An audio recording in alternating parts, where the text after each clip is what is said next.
નમસ્કાર વિદ્યાર્થી મિત્રો, બંધારણનો ભાગ 17 રજૂ કરવા જઈ રહ્યો છું, જેમાં આજના આપણા બે ટોપિક છે આર્ટિકલ 12 અને આર્ટિકલ 13.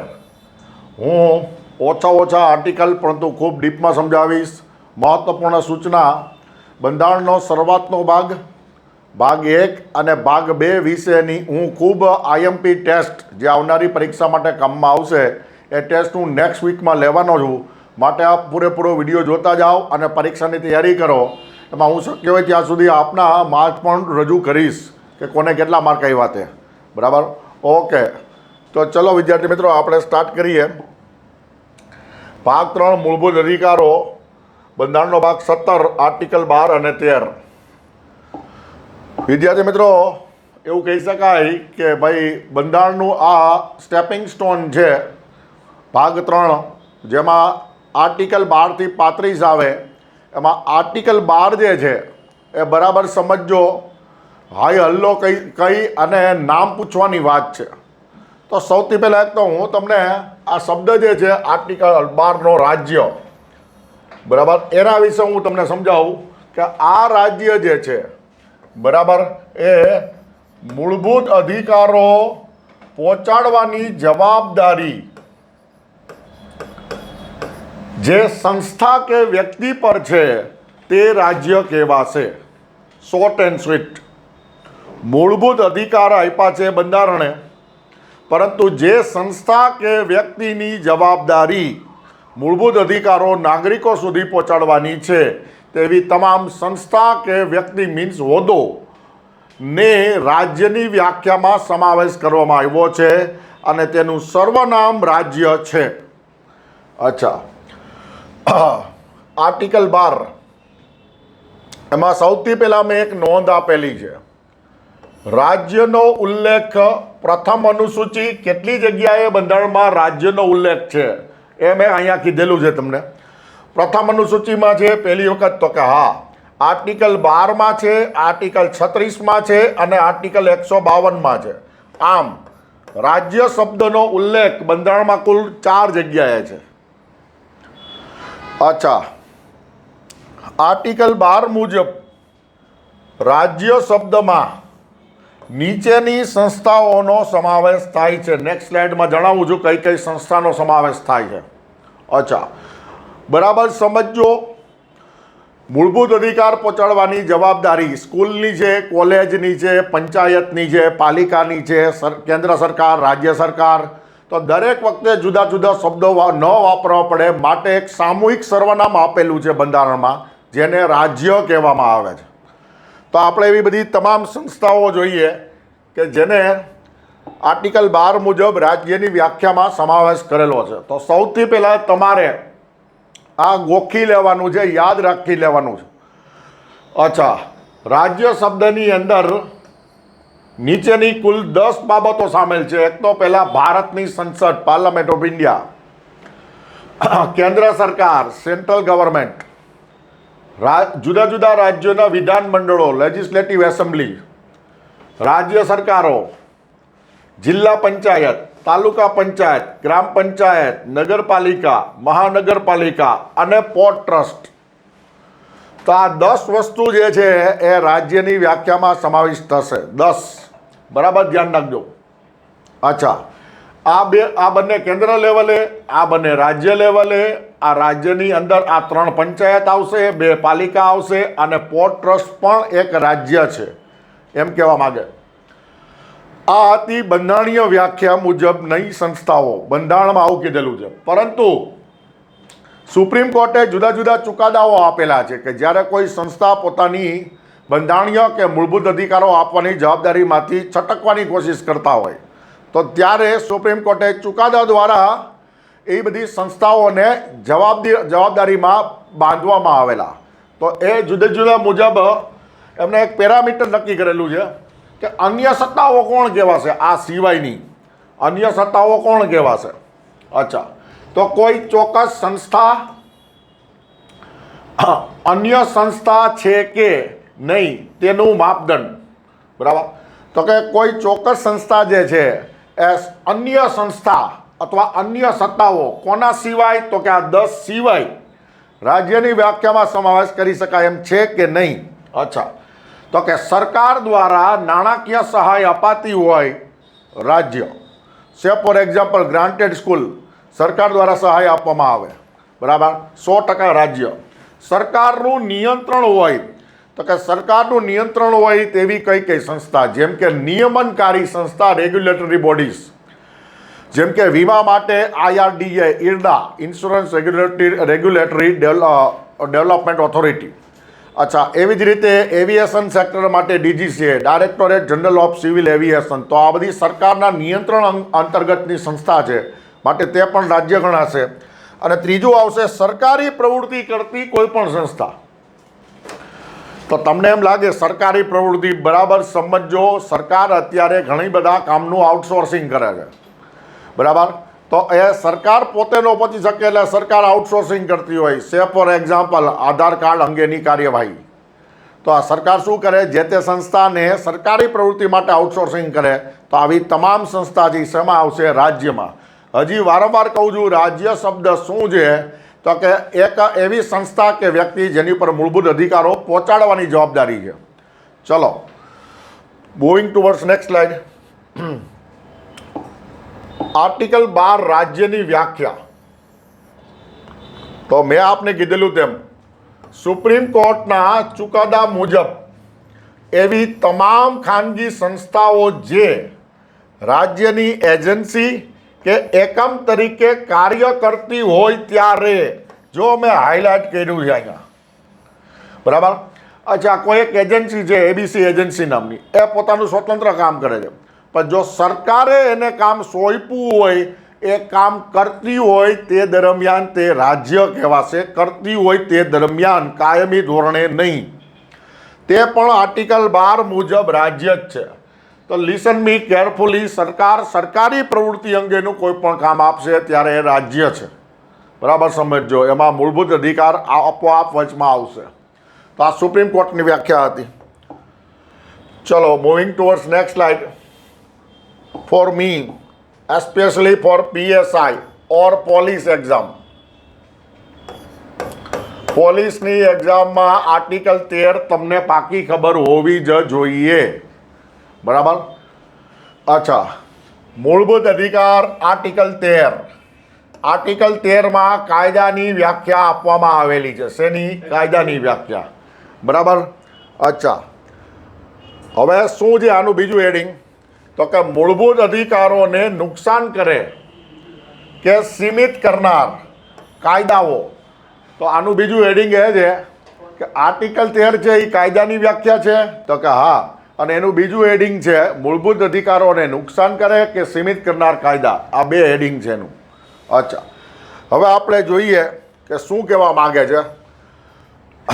મિત્રો, આને તમારે માત્ર જોવાનું નથી, સાંભળવાનું નથી, સમજવાનું છે. વિડીયો જોનાર 3 વર્ગમાં વહેંચી શકાય. એક જોવાવાળા હોય ખાલી, એક ખાલી સાંભળવાવાળા હોય, અને ત્રીજા જોઈ, સાંભળી અને સમજવાવાળા હોય. તો તમારે ત્રીજી કેટેગરીમાં સમજવું પડશે.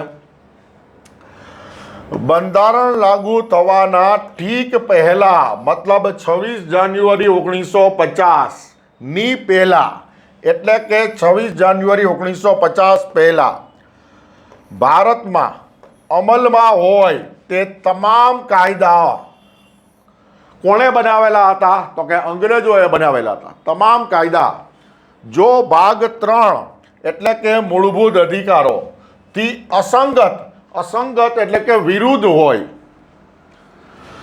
તો તે અસંગતતા પૂરતા, જો અહીંયા મેં હાઇલાઇટ કર્યું છે, જેનાથી તમે એક્ઝામમાં જવાબ વિચારી શકો તેવા તમામ પોઈન્ટ હું હાઇલાઇટ કરું છું. જેટલા પૂરતા તે અસંગતતા હોય, અસંગતતા પ્રવૃત્તિ હોય, જેટલા પૂરતી, એટલા તે શૂન્ય અને રદબાતલ ગણવામાં આવશે.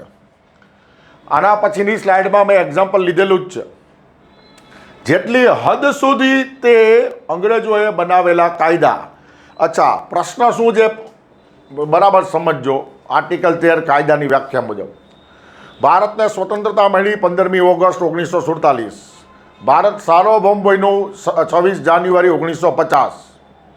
હવે સાર્વભૌમ બન્યા પછી મુખ્ય પ્રશ્ન એ હતો કે આવડા મોટા દેશને ચલાવવા માટેના તમામ કાયદાઓ રાતોરાત બનાવવા શક્ય નહોતા, બરાબર.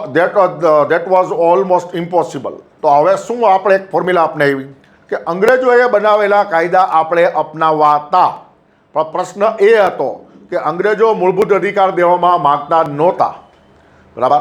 બંધારણ મૂળભૂત અધિકાર દેવા માગતું હતું, તો આ બંનેનો ક્લેશ થતો હતો. માટે આપણે શું કર્યું, ફિલ્ટરેશન પ્રોસેસ કરી આર્ટિકલ 13 મુજબ કે જેટલે જ સુધી મૂળભૂત અધિકાર વિરુદ્ધ હોય એટલો ભાગ કાપી નાખવાનો અને સ્વતંત્ર ભાગ જે છે એનું અર્થઘટન કરી શકે તો એને સ્વતંત્ર ભારતની અંદર અમલમાં મૂકવાનો, બરાબર. હવે પછીની સ્લાઇડમાં આપને સમજાશે કે હું શું કહેવા માગું છું. ચલો, આ એક્ઝામ્પલ લીધેલું છે. મૂળભૂત અધિકાર આર્ટિકલ 13 પૃથ્થકરણનો સિદ્ધાંત કહેવાય અને ઇંગ્લિશમાં હાથે કંઈ નથી લખ્યું ઇંગ્લિશમાં, અને ડોક્ટ્રિન ઓફ સેવરેબિલિટી મતલબ સીવર મતલબ કાપવું અહીંયા, બરાબર, અથવા નિકાલ કરી શકાય, તો આને નિકાલ પાત્રતાનો સિદ્ધાંત પણ કહેવાય. પૃથ્થકરણ કર્યું અહીંયા. શું તો કે મૂળભૂત અધિકારની વિરુદ્ધ છે એ ભાગ જવા દો. અચ્છા, સંગત એટલે અનુકૂળ છે તો એ ભાગ સ્વતંત્ર ભારતમાં રહેવા દો. ચલો, સે ફોર એક્ઝામ્પલ, બંધારણ લાગુ થયા પહેલા ધારો કે કોઈ કાયદાના 6 ભાગ હોય. સે ફોર એક્ઝામ્પલ, કોણે બનાવેલા તો કે અંગ્રેજોએ બનાવેલા, બરાબર. Pre independence A, B, C, D, E અને F, કુલ 6 ભાગ છે.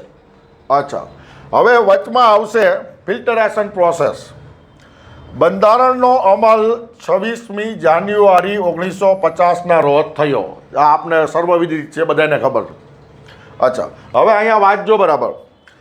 જો ઉપરોક્ત 6 ભાગમાંથી ભાગ A અને ભાગ B મૂળભૂત અધિકારો વિરુદ્ધ હોય તો તેને શૂન્ય અને રદબાતલ ગણાશે. તો A અને B જે છે એને કાઢી નાખવામાં આવશે. તો ટકશે કોણ હવે, બરાબર. તો હવે ટકશે C, D, E અને F. આ 4 ભાગ ટકશે. 1, 2, 3, 4 આ 4 ભાગ સ્વતંત્ર ભારતમાં કાયદા તરીકે અમલમાં લાવશું એમ કહેવા માંગે. અર્થાત C, D, E અને Fનો અમલ 26 જાન્યુઆરી 1950 પછી પણ થશે. પછી તો આને નિકાલ પાત્રતાનો સિદ્ધાંત કહેવાય. મતલબ જે મૂળભૂત અધિકારને અનુકૂળ નથી તેનો નિકાલ કરો, બાકીનાનો ભાગ સ્વતંત્ર ભારતમાં આગળ લાવી અને અમલ કરો. ચલો, મૂવિંગ ટુવર્ડ્સ નેક્સ્ટ સ્લાઇડ. મૂળભૂત અધિકાર આર્ટિકલ 13. આર્ટિકલ 13(2) બંધારણ અમલમાં આવ્યા પછી પણ ભાગ 3થી આપવામાં આવેલા અધિકારો નાબૂદ કરતો કે ઘટાડો કરતો. જો નાબૂદ કરે સંપૂર્ણ મૂળભૂત અધિકાર અથવા મૂળભૂત અધિકારમાં ઘટાડો કરતો કોઈ પણ કાયદો રાજ્ય બનાવી શકશે નહીં. અહીંયા રાજ્યનો મતલબ કેન્દ્ર સરકાર કે રાજ્ય સરકાર, સંસદ કે વિધાનસભા. કારણ કે કાયદો 2 જગ્યાએ જ બને છે. સંસદમાં દેશ માટે કાયદો બને, વિધાનસભામાં રાજ્ય માટે કાયદો બની શકે. 2 જગ્યાએ ઉપર બોર્ડ મારેલા છે કે અમારી કોઈ બીજી બ્રાન્ચ નથી. અને જો રાજ્ય મૂળભૂત અધિકાર વિરુદ્ધ કાયદો બનાવે તો હાઈકોર્ટ કે સુપ્રીમ કોર્ટ શૂન્ય અને રદબાતલ જાહેર કરી શકશે, બરાબર. જો બહેનો હોય તો તે ઉપરાંત પણ એ કરી શકશે. હવે તમને કેસ સ્ટડી કહું ફટાફટ, શોર્ટ એન્ડ સ્વીટ સમજાઈ જાય તેવો. બિહાર રાજ્યમાં એક કાયદો બનાવવામાં આવેલો કે જે લોકોએ પોતાની સંપત્તિ લીઝ પર મતલબ ભાડાપટ્ટા પર કે ભાડા પર આપેલી છે તો તેની ઉઘરાણી કરવાની જવાબદારી માલિકની રહેશે નહીં. એ ભાડો કે ભાડાપટ્ટાની ઉઘરાણી સરકાર કરી દેશે. તો લોકોને તો બહુ સારું લાગ્યું કે આપણે કંઈ ઉઘરાણીની માથાકૂટ નહીં અને સરકાર જ ઉઘરાણી કરીને આપણને આપશે. પણ એની છેલ્લી લીટીમાં લખેલું 50% શેલ બી રીપેડ, બરાબર. તો કે પરતપાત્ર કેટલા તો કે 50%, મતલબ 50% સરકાર રાખી લેશે. અચ્છા, આમાં ક્યાં ક્યાં મૂળભૂત અધિકારનું ઉલ્લંઘન થયું? એક તો પહેલાં સરકાર જાહેર સેવા કોઈ સીમિત વર્ગ માટે આપી શકે નહીં. બીજું, સરકાર જે કંઈ પણ સુવિધા આપે એની સામે વેરો લઈ શકે. બરાબર. સરકાર આવી રીતે કોઈ નફામાં કે ભાડામાં ભાગીદારી કરી શકે નહીં ખાનગી વ્યક્તિ સાથે. તો ઘણી બધી રીતના બંધારણનું ઉલ્લંઘન થતું હતું અને માટે માત્ર આ કાયદોનું બાળમરણ થઈ ગયું. માત્ર 4 જ દિવસની અંદર હાઈકોર્ટે શૂન્ય અને રદબાતલ જાહેર કર્યો આને. બરાબર. ચલો નેક્સ્ટ.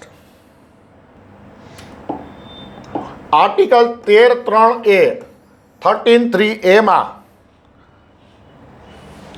આર્ટિકલ 13(3)A કાયદા શબ્દની અંતર્ગત ભારતના રાજ્ય ક્ષેત્રમાં નીચેના શબ્દોનો સમાવેશ થાય છે. આ આપને યાદ રાખવું ફરજિયાત છે. પોઝિટિવલી નેગેટિવલી ઘણી બધી વખત પૂછાઈ ગયેલું છે. કાયદા શબ્દમાં કોનો સમાવેશ થશે? તો કાયદામાં સૌથી પહેલાં આવશે વટહુકમ મીન્સ ઓર્ડિનન્સ, હુકમ મીન્સ ઓર્ડર, નિયમ મીન્સ સબ રૂલ, ઉપનિયમ એટલે સબ રૂલ, નિયમ એટલે રૂલ, હા, વિનિયમ મીન્સ ઓર્ડિનન્સ, સબ ઓર્ડિનન્સ, જાહેરનામું મીન્સ નોટિફિકેશન, રૂઢિ અને પ્રથા. અહીંયા હું આને અલગ રીતે સમજાવું. 2 જ એવા શબ્દ છે રૂઢિ અને પ્રથા જે અલેખિત હોય. કેવા હોય? અલેખિત. પણ તેમ છતાં ભારતના બંધારણમાં કાયદા તરીકે એને સ્થાન આપેલું છે. ભારતના બંધારણમાં સ્પષ્ટપણે લખેલું છે કે ભારતના દરેક નાગરિકને પોતાની ભાષા, લિપિ અને પ્રથા જાળવવાનો અધિકાર છે. માટે રૂઢિ અને પ્રથા પણ સામેલ છે કાયદા શબ્દમાં. આટલું વિસ્તૃત અને બહોળું બંધારણ દુનિયાના એક પણ દેશનું નથી. બરાબર. ચલો નેક્સ્ટ જોઈએ. આર્ટિકલ 13(4). 13(4) શું કહે છે? તો કે આર્ટિકલ 13ની જોગવાઈ આર્ટિકલ 368 મુજબ કરવામાં આવેલા બંધારણીય સુધારાને લાગુ પડશે નહીં. મતલબ બરાબર સમજો. હા, આર્ટિકલ 13 જે છે, બરાબર, એનું જે અર્થઘટન કર્યું છે એમાં 368 મુજબ બંધારણીય સુધારા સામેલ થશે નહીં. આ પ્રશ્ન પૂછાઈ ગયેલો છે. અચ્છા, સંદર્ભ. I repeat, if you can not understand, ધીમે ધીમે સમજાવું. આર્ટિકલ 13(4) એમ કહે છે કે આર્ટિકલ 13ની જોગવાઈ જે છે, 13ની જોગવાઈ આર્ટિકલ 368 મુજબ કરવામાં આવેલા બંધારણીય સુધારાને લાગુ પડશે નહીં. આ બેને સેપરેટ ગણવામાં આવશે, કાયદા અને બંધારણીય સુધારાને. એમ કહેવા માગે છે. Both can not be considered as synonym. એમ કે બંનેને સમાનાર્થી કહી શકાશે નહીં. અચ્છા, ગોલકનાથ કેસમાં સુપ્રીમ કોર્ટના ચુકાદાની અસર નાબૂદ કરવા 1971માં 24મો સુધારો કરવામાં આવ્યો હતો અને એમાં આ વાત રજૂ કરવામાં આવેલી કે આર્ટિકલ 13 કાયદા અને 368 સુધારા બંને અલગ ગણાશે. એવું ગોલકનાથના કેસમાં 1971માં ઠરાવવામાં આવ્યું હતું. તો વિદ્યાર્થી મિત્રો, આ હતા આર્ટિકલ 12 અને 13. હવે પછીના વિડીયોની અંદર હું આર્ટિકલ 14 અને 15 રજૂ કરીશ. વિદ્યાર્થી મિત્રો, મેક્સિમમ લાઇક, શેર અને સબસ્ક્રાઈબ કરજો અને વધુ વિદ્યાર્થી મિત્રો સુધી પહોંચાડજો. અને ફરીથી યાદ કરાવું છું, નેક્સ્ટ વીકની અંદર જોરદાર ટેસ્ટ આવશે પરીક્ષા લક્ષિત. એમાં તમે તમારું જ્ઞાન માપજો. ઓકે, ધન્યવાદ. જય હિન્દ.